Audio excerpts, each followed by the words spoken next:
Why we have to give tithes? हम लोग क्यों दशमांश देना चाहिए, किस कारण से हमको देना चाहिए। ठीक है, हम वचन के खंड हम दिखते हैं 8 से लेकर 10 तक।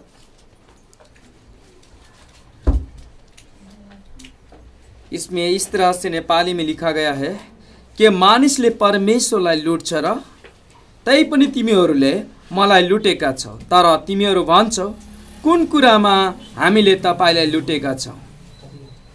10औं अंशहरू र भेटीहरूमा तिमीहरू श्रापले श्रापित भएका छौ, किनकि तिमीहरूले मलाई लुटेका छौ। सम्पूर्ण जातिले नै सबै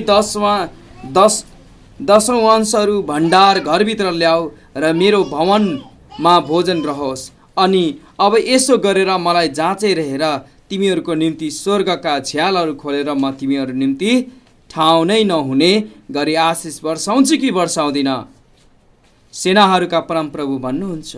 अनि म तिमीहरूको निम्ति खाइदिनेलाई हप्काउने छु र त्यसले तिमीहरूको जमिनको फल नाश गर्ने छैन, न त बारीमा तिमीहरूको दागको बोटले समय नपुग्दै आफ्नो फल झार्नेछ, सेनाहरूका परमप्रभु भन्नुहुन्छ। आमेन। अझै 12 को पद पनि पढ्न सकिन्छ, हामी अन्तमा पढ्नेछौँ त्यो कुरा। इस वचन के खंड हम जब देखते हैं 8 से लेकर 10 तक, इसमें 4 चीज की महत्वपूर्ण बातें है। इसमें एक है हम लोगों परमेश्वर के किस तरह से लूटते हैं या चोरी करते हैं, परमेश्वर की भाग उसके बारे में बताती है।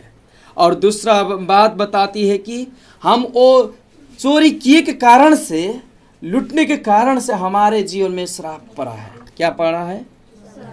श्राप पड़ा है।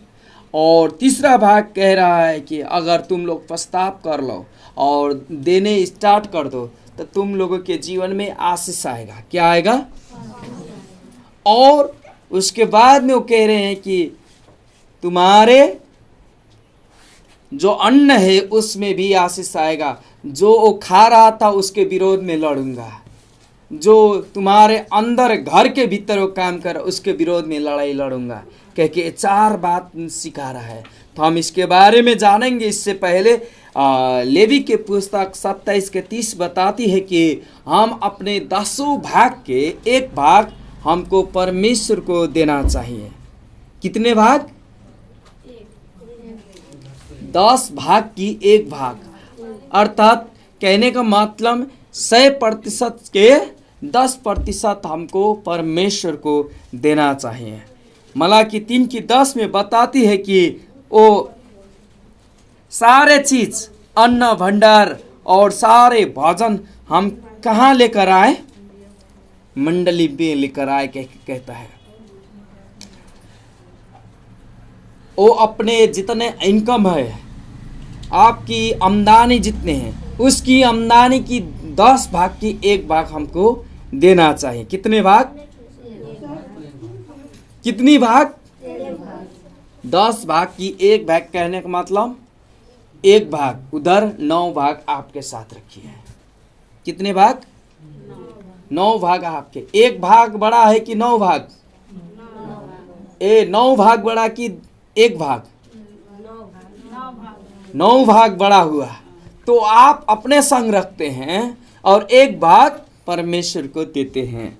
तो परमेश्वर कहते हैं कि वो 1 भाग जौन है वो मेरा चीज है, वो पवित्र है, वो मेरा चीज है, कह के उसी को मांगते हैं परमेश्वर। जैसे 2000 का 10% कहने का मतलब 2 से 18 से अपने संग रखिए, 2 से रखिए। अगर 20,000 कमाते हैं तो 2,000 किसको देना चाहिए? परमेश्वर के। 18,000 आपके संग में रखे। 2 लाख कमाते हैं तो 20,000 परमेश्वर को दीजिए और 1,80,000 किसको दीजिए? अपने संग में रखिए। और 20 लाख कमाते हैं तो 20 लाख के 2 लाख किसको दीजिए? परमेश्वर के। और 18 लाख अपने संग में रखिए। कहने का मतलब ये बात हुआ कि 18 लाख और 2 लाख जब भी ये बातें आती है, बड़ी बड़ी संख्या की पैसा जब अमाउंट की हिसाब किताब होती है तो बहुत आदमी लोग हिचक जाते हैं, पीछे मुड़ जाते हैं, क्योंकि वो देखते हैं बड़ी रकम। उनके जीवन में जब 2000 और 20,000 की हो तो उसमें कुछ फर्क नहीं आएगा, क्योंकि 20,000 भी कमती है, 2,000 भी कमती है, 2 से भी कम है, 2 रुपये की भी कम है, 2,000 और 2 से ये कुछ नहीं। जब 2 लाख की बारी आए और 20,000 की बारी आए तो वहाँ पे मुड़ जाते हैं आदमी लोग, क्योंकि 2 लाख भी बड़ा ज़्यादा है और 20,000 भी ज़्यादा हो गया, और 20 लाख और 2 लाख भी क्या हुआ, ज़्यादा हुआ।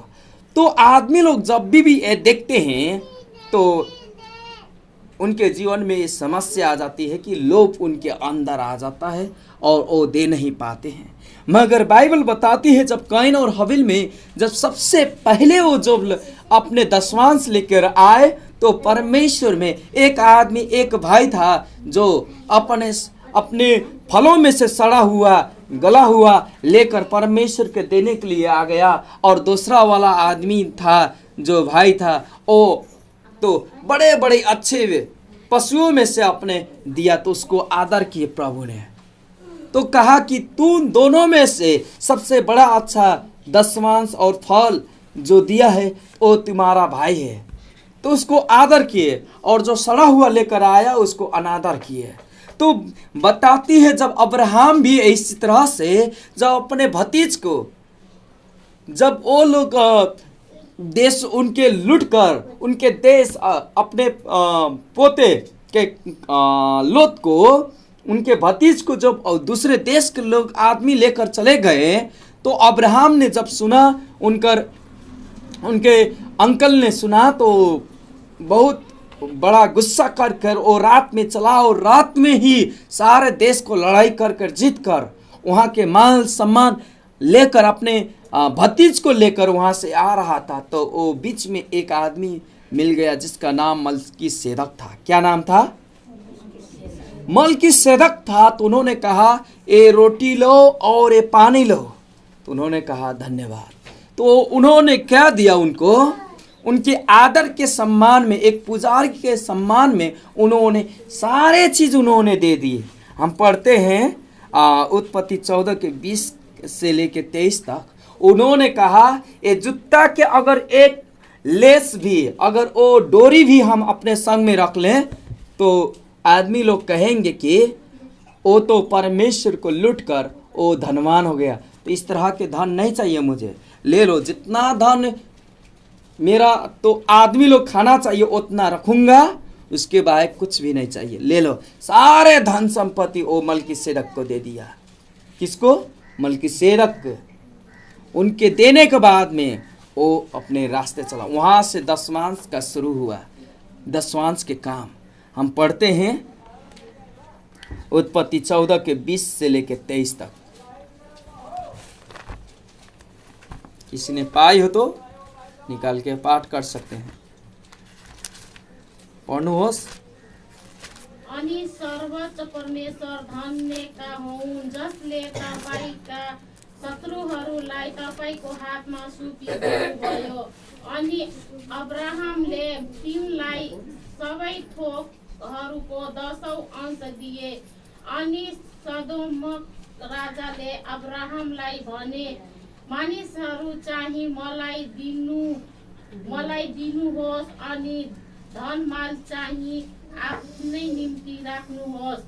तर अब्राहमले सदोमक राजालाई भने, मैले स्वर्ग र पृथ्वीका मालिक परम प्रभु सर्वोच्च परमेश्वरका नाममा कसम खाइसकेको छु कि म एउटा धागोदेखि लिएर जुत्ताको एउटा फितासम्म पनि लिने छैन। जे तपाईका हुन् ती थोकहरूबाट म केही लिने छैन, नत्र तपाईले मैले नै अब्राहमलाई धनी बनाएको हुँ भनी भन्नुहुनेछ। इस तरह से वो अब्राहम ने अपने कसम की बाचा पूरा करते हुए एक भी फीता, वो लेस जिसको कहते हैं वो जूते की, वो भी नहीं रखना चाहते हैं। वो फीता कि किस काम का था, मगर वो भी कहते हैं वो भी नहीं रखूँगा। कहने का मतलब इतना ईमानदारी के साथ में उन्होंने दिया। और अब्राहम की धनवान इतना बड़ा था, उनका इलाका इतना बड़ा था, उनका जैसा कोई नहीं था। उस समय के वो राजा बहुत धनवान थे।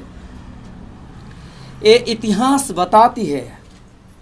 और इसी तरह से मलकी के समय में, जो मलाकी के पुस्तक हम पढ़ रहे हैं, उस समय में भी दशमांश जो देते थे वो लोग, आदमी लोग, बहुत जैसे धान लेकर आए तो पहिया वाला लेकर आए तो अच्छा होगा, बोरा के बोरा लेकर आए मगर पहिया वाला लेकर आएंगे तो अच्छा होगा नहीं। उसी प्रकार से वो लोग जब भी वो बलिदान देते थे, वो अशुद्ध वाला बलिदान देते हैं। जब भी दशमांश देते, वो सड़ा वाला, गला वाला, मन में गनगना कर देते थे, तो उसका अर्थ कुछ नहीं होता था। तो इस पुस्तक में उन्होंने कहा कि, मलाकी के पुस्तक में उन्होंने कहा कि तुम लोग ने मेरी दशमांश लूट कर रखे हो, क्योंकि पहला मंदिर भटक गया था। उसके बिगड़ने से बाद में वो कुछ समय लगा, उसके बाद में फिर उसको पुनः निर्माण किया गया। और नबूकदनेस्सर ने, राजा ने उसको भटका कर, ध्वस्त कर और चला गया था। मगर फिर वहाँ से कुछ आदमी दूसरे के देश में से आकर वो मंदिर को खड़ा किए, तब ये जाके काम हो रहा था। मगर उन लोगों के अंदर क्या हो गया था? लालच भर गया था। क्या? लालच। और उसमें आशीष, उन लोगों के जीवन में आशीष था, मगर उनके अंदर लालच भरने के कारण से वो लोग अच्छी तरीक़ा से परमेश्वर के नज़र और दृष्टि में आ नहीं रहे थे। वो जितने भी काम करते, जितने भी उन्नति और प्रगति के राहों में चलते, जितने भी काम करते, मगर वो देख नहीं रहा था। तो परमेश्वर ने कहा 8 से लेकर 10 तक, मलाकी के द्वारा के मानिसले परमेश्वरलाई लुट्छ र। यहाँ पे कह रहे कि क्या मनुष्य परमेश्वर के लुटता है क्या? हाँ, तुम लोग मनुष्य लोग मुझको लूट रहे हो। और तर तिमीहरू भन्छ कुन कुरामा हामी तपाईलाई लुटेको छौँ? यस, आदमी लोग लूटते हैं परमेश्वर के, चोरी करते हैं, मगर वो लोग को मालूम नहीं होता है कि किस तरह से हम परमेश्वर के लूट रहे हैं और चोरी कर रहे हैं, किस तरह से। तो उनको मालूम नहीं होता है, मगर वो कहते हैं हम तो दशमांश दे रहे हैं, हम भेंटी दे रहे हैं, तो भी हम कैसे लूट रहे हैं परमेश्वर को। तो यहाँ पे बताती है कुन कुरामा हामी तपाईलाई लुटेका छौँ, किस किस चीज में हम आपको लूटे हैं? तो कहते हैं कि दशमांश और भेंटी में। किसमें? भेंटी में। 2 लाख दिए, परमेश्वर और राह खोल दिए। 2 लाख की आमदनी के राह किसने खोला? परमेश्वर ने। आपके सैलरी 20,000 है, तो किसने राह खोल दिया और किसने आपको आशीष दिया? परमेश्वर ने। तो आपके लिए सारे चीजों खोल दिए तो परमेश्वर ने दिया, तो परमेश्वर को हुआ सारे। मगर तो भी कहते हैं कि वो सारे तू रख, मुझको केवल 1 भाग दे दे, 9 भाग तेरे संग में रख। वो अच्छा हुआ कि नहीं हुआ? आप किसी के खेत लगाते हैं अधिया में, तो वो क्या करता है? वो कहता है कि वो 9 भाग तू रख, 1 भाग मुझको दे, कहता है? वो क्या करता है? आधे मांगता है। अगर परमेश्वर आपसे आधे मांगने लगे तब तो चला जाएगा सब कुछ। मगर वो कितना मांगते हैं? 1 भाग। तो हमको इसमें क्या होना चाहिए? खुश होना चाहिए। मगर हम देते हैं दशमांश और पैसे, हम भेंटी जब डालने जाते तो पैसे इस तरह से करके देते हैं। परमेश्वर को दे रहे हैं, आदर से दीजिए, अच्छा तरीका से पैसा को बेंड करके अच्छे तरीका से रखिए। और मत्ती के पुस्तक बताती है कि 1 हाथ से देते हैं तो दूसरे हाथ था ना पाए, मालूम ना पड़े। कहने का मतलब आप इसको बढ़ाई चढ़ाई करके न दे। एक आदमी बोल रहा था, जब प्रार्थना कर रहा था तो कह रहा था, मैं हर समय दशमांश और भेंट ही देता हूँ, उपवास बैठता हूँ, वो आदमी तो कुछ नहीं देता है, इस प्रकार से कह रहा था। तो उसने किसके सामने ये घमंड कर रहा था? परमेश्वर के सामने। और किससे तुलना की है? आदमी से। वो दे रहा था ठीक था, वो अच्छा बात है, मगर वो कह रहा था कि मैं सब कुछ देता। वो पापी था तो कह रहा था प्रभु मेरी पाप को धो दे और सारे चीज मैं वापस कर दूंगा। उसी प्रकार से एक कौन था? बहुत छोटा वाला आदमी, वो भी कह रहा था। उसका नाम क्या था?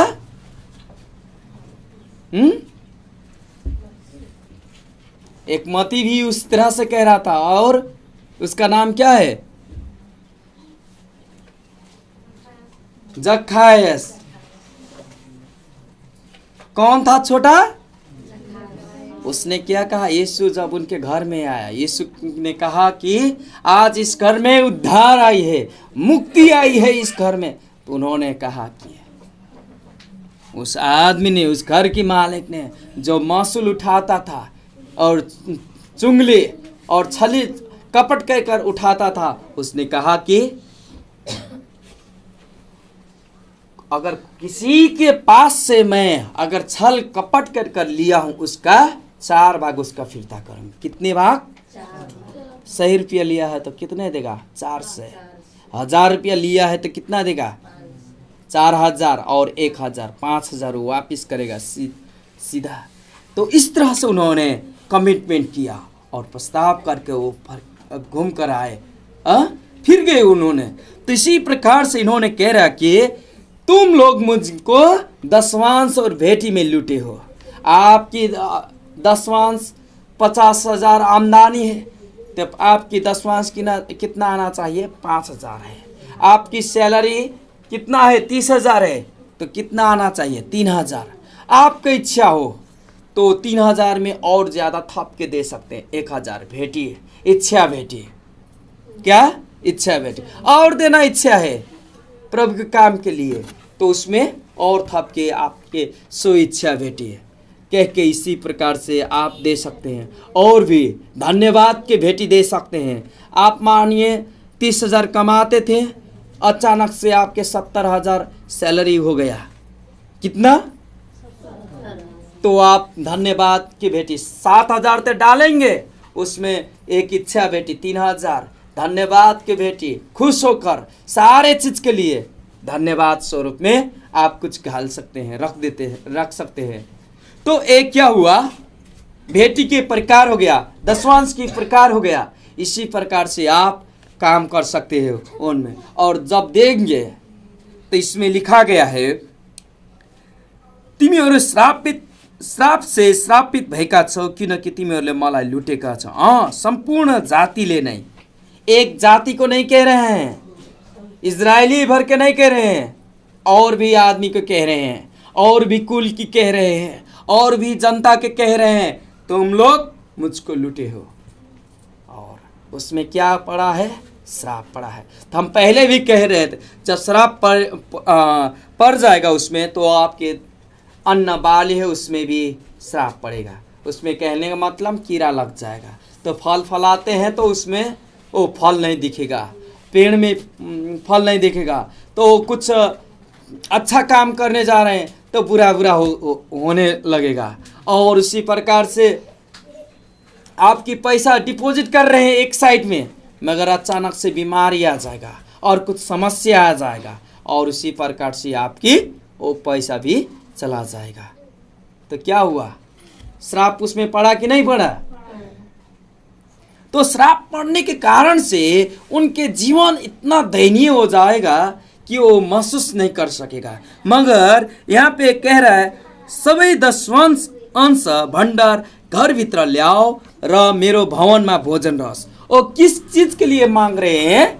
वो दशवांश मेरे घर में लेकर आओ, मेरे भंडार में रहने के लिए लेकर आओ, मेरे घर के भीतर। अगर वो चर्च भवन है तो चर्च के अंदर लेकर आओ, अगर वो इजराइल के मंदिर है तो वो मंदिर में जमा कर कह रहे हैं, अगर वो मेरे भवन में लेकर आओ ताकि वहां पे अन्न रह सके। अगर अन्न वो कौन खाएगा? अब आप लेकर आए हैं तो आप खाएंगे नहीं, वहाँ के पुजारी लोग, वहाँ कोई दुखी कष्ट में गरीबी में रहेंगे तो उन लोगों खाएंगे। तो जब वो लोग जब दयनीय वो एक छाक के लिए रोटी के लिए तड़प रहे थे, शाम और सुबह के लिए, मॉर्निंग के लिए और शाम के लिए, तो वो लोग जब पाएंगे तो वो धन्यवाद देंगे कि नहीं देंगे? तो जब धन्यवाद देंगे तो परमेश्वर की आगे जब धन्यवाद वो पुगेगा तो आपके जीवन में वो फिर आशीष आएगा। कहता है कि वचन की पुस्तक बताती है कि अपनी रोटी कहाँ लेकर फेंको? पानी में। कहाँ? अपने अन्न पानी में लेकर फेंको और देखो वो सब कुछ समय के बाद में वो तुम्हारा जीवन में आएगा। वो रोटी फेंकने से, आपकी अन्न फेंकने से कैसे आपके जीवन में वापस आएगा? ताली बजाइए जोर से सारे लोग। हाँ, ये ताली किसके लिए? ओ जो सो रहे हैं, अपने ध्यान कहीं पे रख रहे हैं, उनके लिए भी है। ठीक है? सो नहीं रहे हैं मगर उनका अंदर का प्राण सो रहा है कहीं जाकर, तो उसके लिए भी। तो हम कह रहे हैं अपने अन्न कहाँ लेकर फेंकिए? पानी में। जब पानी में लेकर वो फेंकेंगे तो मछली खाएगा। वहां पे कौन खाएगा? मछली खाएगा। तो मछली खाएगा तो आपके अन्न कैसे वापिस आएगा? तो परमेश्वर कहते हैं कि वो जैसे वो खा लेते हैं उसी प्रकार से जब अपने अन्न ले जाकर अपने गरीबों में बांटते हैं, चर्च में अपने ईमानदारी से लेकर आते हैं, तो फिर आपके जीवन में वो आप ही के जीवन में वापस आएगा। आमीन।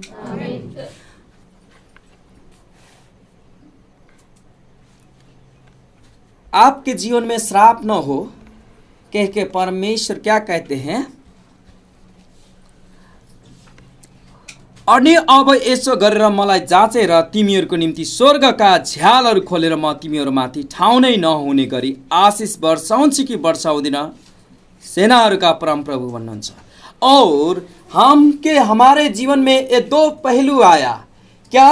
पहला पहलू में वो लूट रहे हैं, चोरी कर रहे हैं। दूसरा शब्द क्या आया पहलू में? ओ श्रापित हो रहे हैं, वो बीमारी हो रहे हैं, उनके जीवन में कष्ट आ रहा है। वो श्राप लेकर आने वाला कौन है? शैतान है। कौन है? कौन है? शैतान बोल रहा है कि वो देखो इस तरह से काम नहीं कर रहा है, उसके घर में हम जानने चाहते हैं। क्या? परमेश्वर रोक नहीं पाएंगे क्योंकि वो केमाड़ ऑलरेडी, वो डोर ऑलरेडी क्या है? खुला है। तो परमेश्वर क्या करेंगे? उनके अंदर आएंगे। आपके घर के अंदर कोनो आदे चोर तो क्या करी? बोलल जा रखवाली तो करल जाता गाँव के, नहीं? चोर चोर होता। अगर आपके घर के अंदर अगर वो आ जाइए और चक्कू और लेके, तो आप क्या करल जाए? ए फलाने हो सोनवा दे दे, घेटियम लगैला हले हो दिनमा वो लियान किलका हो अपन साइकिलवा लियान के दे दे। हाँ, उतना वो दिन पैसा निकल बैंक से उहो लियान के दे दे, ताकि हमारे फिर पैसा रही जान रही तो फिर कितना पैसा मिल जाए। नहीं तो यही प्रकार से चोरते आ गए अंदर। अब कैसे हुई? तो शैतान उस तरह से काम करता है। अगर वो शैतान अंदर आ जाए तो एक नहीं, दो नहीं, तीन नहीं, सारी चीजों बिगाड़ के रख देगा। तब कहेंगे चलो आज आदमी बच जाएगा तो फिर पैसा हो जाएगा। इसी प्रकार से कहते हैं चलो इस साल नहीं हुआ अगले साल हो जाएगा। तो आपको मालूम नहीं हो रहा है कि हम परमेश्वर के लुटने कारण से और परमेश्वर लड़ नहीं रहे हमारे संग में, हमको हमारे जीवन में वो आशीष नहीं दे रहे, तो आपको मालूम नहीं हो रहा है। तो इसमें ख्याल कीजिए, आप भी सजग होइए। आप अगर इसमें होशियार नहीं रहेंगे, सजग नहीं रहेंगे, तो ये आपके जीवन में किस तरह से काम कर रहा है आपको मालूम नहीं होगा। तो ये खबरदारी आपके जीवन के लिए है, ताकि आपके जीवन आशीष में रहे। मगर ये परमेश्वर कह रहे हैं अगर तुम दशमांश लेके ईमानदारी पूर्वक, वो कह रहे थे गुरु आमा एक वर्ष में एक बेर रखेंगे 2000, 3000, 1000, तो दशवांश है क्या? ओ नहीं, ईमानदारिता का दशवांश, ईमानदारिता के पूर्ण वो रखा जाता है। वो जितने आ रहे हो, अगर वो 1 महीना छूट रहा है, एक इस समय छूटा तो अगले समय उसको जोड़कर आपको देना पड़ेगा। और 2 महीना छूटा, 3 महीना छूटा तो उसको भी जोड़ को क्या करना है? देना है। अर्थात 3 महीना, 4 महीना, 6 महीना, 7 महीना छूटा तो सब चीज जोड़कर हमको देना है, ताकि प्रभु हमसे निराश ना होए, हमसे रूठे ना। उसके लिए हमको क्या करना है? दशवांश देना है।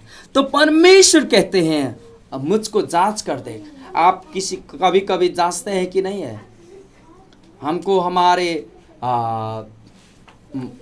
काठमांडू के जो मालिक थे वो हमको जांचे हैं, हमारे कामों के जांचे हैं, कितने ईमानदार से काम कर रहा है उसको जांचे हैं। तो हम उसमें पारख से जब उसमें से निकल कर आ गया है तो हमारा सैलरी तब भी बढ़ा है। 35 से लेके 18,000 से लेके 21,000 तक के सैलरी में उन्होंने हमको जांचा है। तब तो उन्होंने हमारा सैलरी इंक्रीज किया है, उसमें हम ईमानदारी थी तो उसमें परमेश्वर आशीष दिए।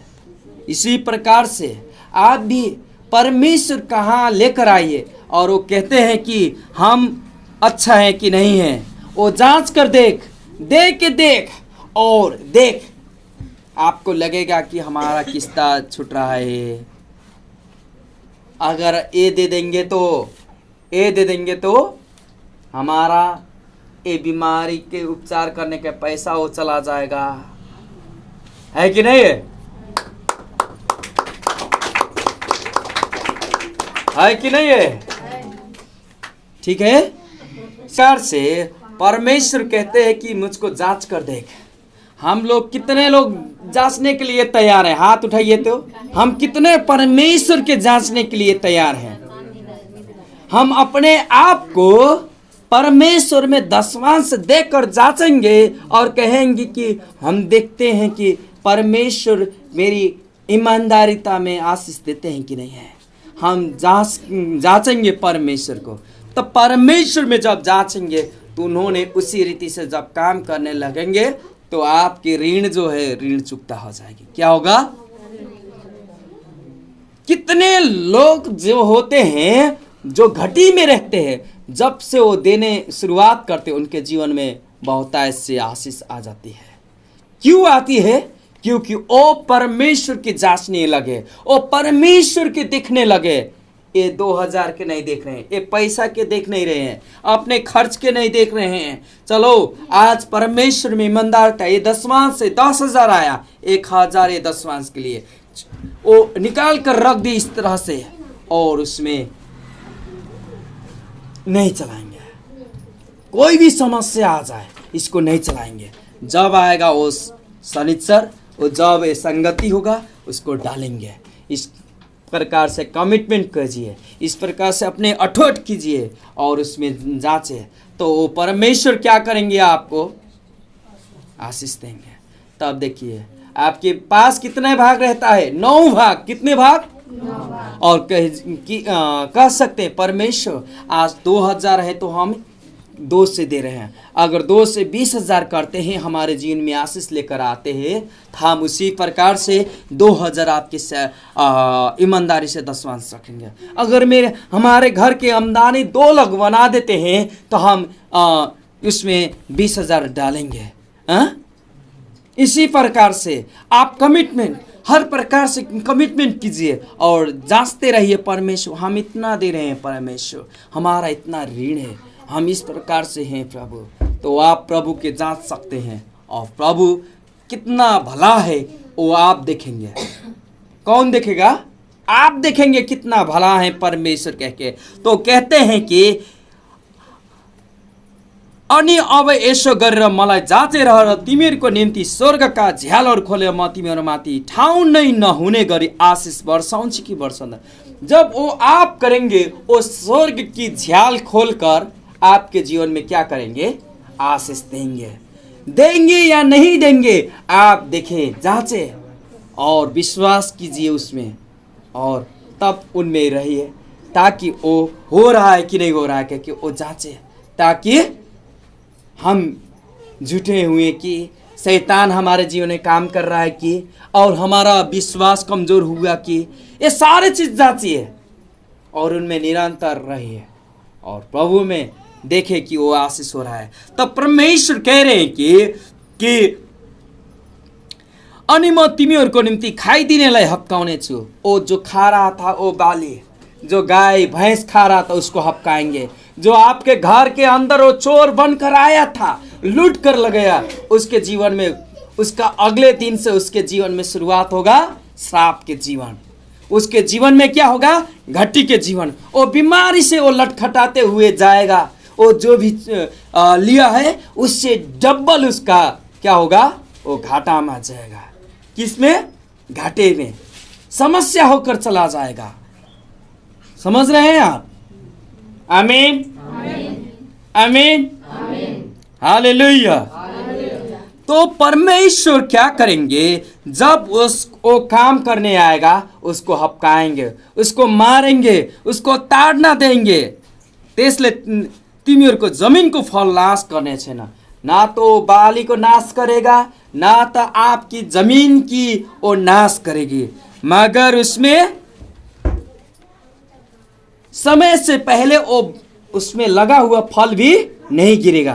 कहने का मतलब सब चीज में आशीष मिलेगा। आमीन। और उसमें बहुतायत से आशीष होगा। 12 पद में कह रहा है कि अनि सबै जातिहरूले तिमीहरूलाई धन्यको भन्नेछ, किनभने तिमीहरू एउटा प्रसन्न तुल्याउने देश हुनेछौ। और क्या कहता है? आपकी नगरी में, आपकी गांव में सबसे बड़ा प्रसन्न हुआ देश, अर्थात खुशहाली वाला देश, खुशहाली वाले परिवार आप होंगे। आमीन। कौन होगा? आमीन। जब वो आप करेंगे, जब आप परमेश्वर की जांच रहे हैं, परमेश्वर में रह रहे हैं, उस सारी चीज वो परमेश्वर से कर रहे हैं, तो आप परमेश्वर के वचन कहते हैं कि प्रतिज्ञा करते हैं। परमेश्वर की प्रतिज्ञा के क्या बताती है? जब भी उनके मुंह से निकला हुआ वचन है तो कभी भी वो खाली नहीं आती है। क्या? वो जब भी निकलता है वो फल लगता है, जब भी उसमें आशीष रहती है।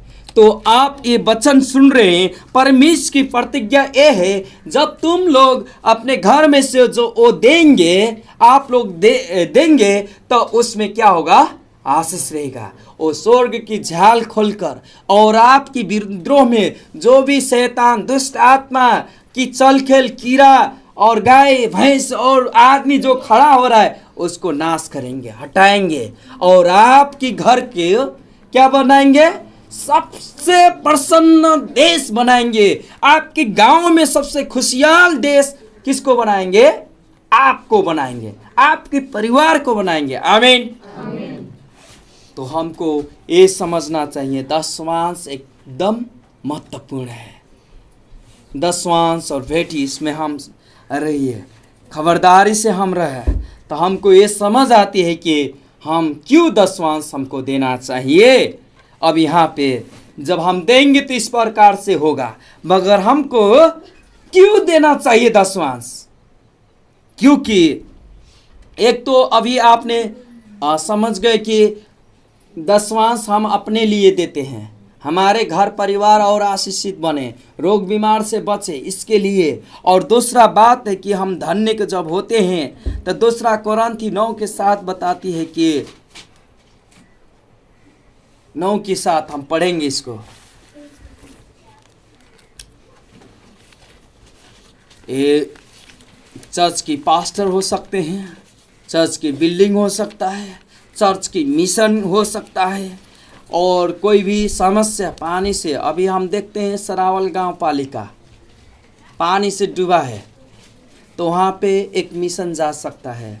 अगर हमारे पास वो सामान हो, अगर वो धन दौलत हो, तो हम वहाँ पे जाके एक प्रेम की तरह से वो दे सकते हैं। हमारे समाज की कोई भी प्रोग्राम हो तो उसमें भी हम क्या करते हैं, उसको प्रयोग कर सकते हैं। अगर हमारे पास दशमांश हो तो जो लोग पाते हैं वो धन्यवाद देंगे कि नहीं देंगे? जब धन्यवाद देंगे, वो जब वो मुट्ठी खाएंगे, जब वो आपकी दी हुई अन्न वो खाएंगे और परमेश्वर के मॉर्निंग में, कहने का मतलब ये बिहान में और शाम में जब वो लोग धन्यवाद देंगे तो किसकी महिमा होगी? प्रभु की। तो जब धन्यवाद, आपकी तो पेट भरेगा, जो खाते हैं उसकी पेट भरेगा, मगर वो जब परमेश्वर के आगे जब पुगेगा तो वापस किसके पास आएगा? और जिसने दिया है उसके जीवन में आशीष आएगा। आमीन। तो उसी प्रकार से अपनी रोटी कहाँ फेंकिए? पानी में। कहने का मतलब मनुष्य के ऊपर फेंकिए, मनुष्य के ऊपर अर्थात चर्च में लेकर आइए। अगर आप कहते हैं मेरे पास 1000 है पास्टर, किसी दुखी आदमी के दीजिए, तो वहाँ प्रार्थना होकर वो किसी दुखी के आदमी के पास हो जाएगा। तो जब वो आदमी धन्यवाद देगा, कहेगा कि प्रभु आपके आशीष दे, तो वो फिर आपके वापस आपके जीवन में फिर के आएगा। आमीन। तो उसी प्रकार से हम दूसरे कोरिन्थी 9:7 हम देखेंगे। पढ़िए, किसी ने पाए? हरेकले आफ्नो हृदयमा जस्तो संकल्प गर्छ त्यस्तै देओस्, चित्त दुखाउँदै होइन, न त कर्म परेर नै, किनभने हरको साथ दिनेलाई परमेश्वरले प्रेम गर्नुहुन्छ। वो किसी भी गनगनाते हुए ना दे। वो पास्टर तो जब भी कहता है दशमांश दो और भेंटी दो और इससे बाहर कुछ भी नहीं कहता है, तो इस प्रकार से नहीं। वो कहता है कि इस प्रकार से करो, उस प्रकार से, इस प्रकार से सोच में है तो ना दीजिए। क्या ना दीजिए? क्यों ना दीजिए? वो खुद वो उसको मालूम पड़ेगा कि हाँ मेरे जीवन में समस्या आ रहा है, मेरे जीवन में इस प्रकार से काम हो रहा है, मुझको ये दशमांश मुझको रुकना नहीं चाहिए, मुझको देना चाहिए। तो जब वो समझ आएगा तब वो आदमी देगा। आमीन। वो ना समझे तो ना दे। वो समझ नहीं रहे है, वो जब पढ़ेगा तब उसके जीवन में से वो बेटी और दशमांश वो खुद वो मंडली के बक्स में आएगा। वो उनको मालूम होना चाहिए किस कारण से, किस रीति से ये हो रहा है, उनको मालूम होना चाहिए। ना तो ना दे। अगर जिस रीति से वो दे रहे हैं उसी रीति से आपके जीवन में फिर आएगा भी। आप उच्च मन से, खुले मन से, हृदय खोल कर दे रहे हैं तो खुले हृदय से वो फिर भी आपके जीवन में उमड़ के भर के उसमें से आएगा। आमीन। तो हमको एक प्रकार की काम के लिए अगर हम पैसा दे रहे हैं तो उसी प्रकार के काम में लगेगा। जैसे हमने कहा सरावल गांव पालिका में जो पानी से, बाढ़ से तहस नहस हुआ, उनके घर डूब गया है, तो समझिए घर डूबा है तो पैसा डूबा, उनके धान चावल जो होना चाहिए वो नहीं होगा, सब अपसड़ जाएगा। जब 15 दिन 20 दिन रहेगा, पानी घटेगा तब तो वो सूखेगा और तब तक तो वो चला जाएगा। तो इस प्रकार को हमको समझना चाहिए। तो कैसे हमको देना चाहिए? यहाँ वचन बता, जिस रीति से देंगे उसी रीति से आप पाएंगे। किस रीति से देना चाहिए? खुला हृदय से। किस रीति से? दूसरा कोरिन्थी 8:1 से लेकर 3 हम पाठ करेंगे। हम थोड़ा सा समय लेंगे इसमें।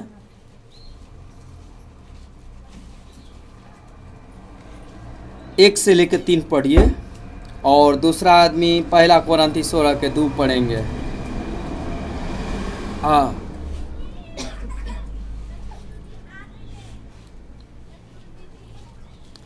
अब भाइहरू, मेडोनियाका मण्डलीहरूलाई परमेश्वरको जुन अनुग्रह प्रदान गरिएको छ त्यस विषयमा हामी तिमीहरूलाई थाहा दिन्छौँ कि सङ्कष्टको भारी जाँचमा उनीहरूको भरपूर आनन्द, उनीहरूको घोर गरिबीहरू चाहिँ उनीहरूको उद्धारता रूपी धन बनेर प्रशस्त भयो, किनकि म गवाही दिन्छु आफ्नो क्षमताअनुसार क्षमताभन्दा बढी दिनलाई उनीहरू आफै आफमा इच्छुक भए। आमेन। ये मैसेडोनिया का आदमी लोग हैं जो पावल को देते थे। वो गरीब थे मगर वो गरीबी से बढ़कर वो देते थे। वो इसमें लिखा गया है वो आनंद से और उदारता से खुशी होके वो जब दे रहे थे तो कहते थे ओ प्रभु के काम के लिए है, क्या प्रभु के काम के लिए हमको देना चाहिए, इस प्रकार से खुशी होके वो देते थे। जब आप लोग नहीं देंगे तो प्रभु का काम होगा नहीं होगा। तो आपको क्या करना चाहिए, देना चाहिए। आमीन। जब खुशी होकर देंगे तो क्या होगा, और उसमें आपके जीवन में उसी प्रकार से आशीष आएगा। क्योंकि वचन 2 कोरिन्थी 9:7 बताती है जिस रीति से देंगे उसी रीति से आपके जीवन में वो आएगा। आमीन। तो पहला वो था। दूसरा वाला हम 1 कोरिन्थी 16:2 पढ़ेंगे। 1 कोरिन्थी 16:2।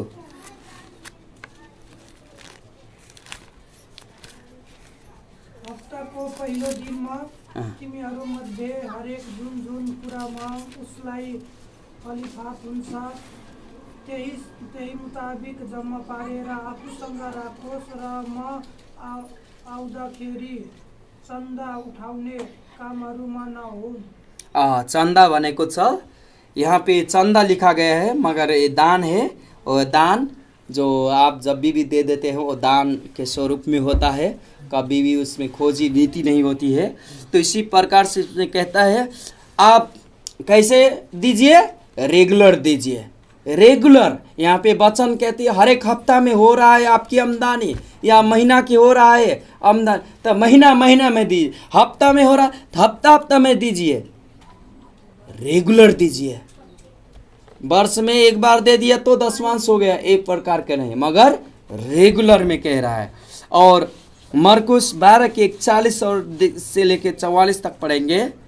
और बलिदान के स्वरूप में आपको देना चाहिए। किस तरह से?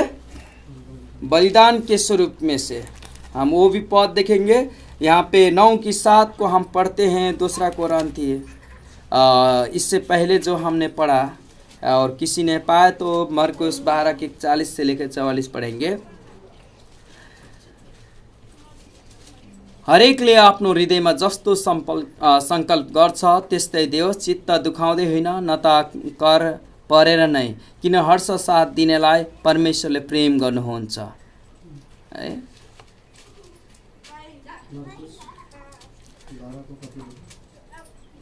मरकुस 41 से लेके 12:41 से लेके 44 तक। अनि यीशुले ढुक्टीको सामुन्ने बसेर मानिसहरूले ढुक्टीमा कसरी पैसा हाल्दा रहेछन् भनी हेर्नुभयो। अनि धेरै धनवानहरूले थुप्रै हाले। अनि कुनै एउटी गरिब विधवा आई र उसले 2वटा तामाको पैसा अर्थात् एक कोन्डान्टेस हाली। अनि आफ्ना चेलाहरूलाई आफू कहाँ बोलाएर उहाँले तिनीहरूलाई भन्नुभयो, म तिमीहरूलाई साँचो भन्दछु, ढुक्टीमा हाल्नेहरूमध्ये सबैभन्दा बढी त्यही गरिब विधवाले हालेकी छ। किनकि ती सबैले चाहिँ आफ्नो भरिपुरीबाट चढाएका छन्, तर उसले त आफ्नो आफूबाट आफूसँग जे जति थियो सबै अर्थात् आफ्नो सम्पूर्ण जीवन नै हालेकी छ। प्रभु के धन्यवाद इस वचन के लिए। और हमको कैसा देना चाहिए बलिदान स्वरूप में? कैसे? आपके पास हो या न हो, वो कोई काम के लिए हो तो भी हमको क्या करना चाहिए? परमेश्वर की जांचने के लिए भी हमको देना चाहिए। उस प्रकार वो विधवा को पास क्या नहीं था? पैसा नहीं था। उनके पास 2 पैसा था संपत्ति के नाम में, मगर वो 2 पैसे भी लेकर आके वो जब डाले तो परमेश्वर ने उनको जीवन में आशीषित तुल्य है। कि उन्होंने कहा सारे बड़े बड़े पैसा तो है इसमें, मगर सबसे कम पैसा जो है तो सबसे यहाँ के सबसे सब पैसे से ज़्यादा इसका मूल्य है। आमीन।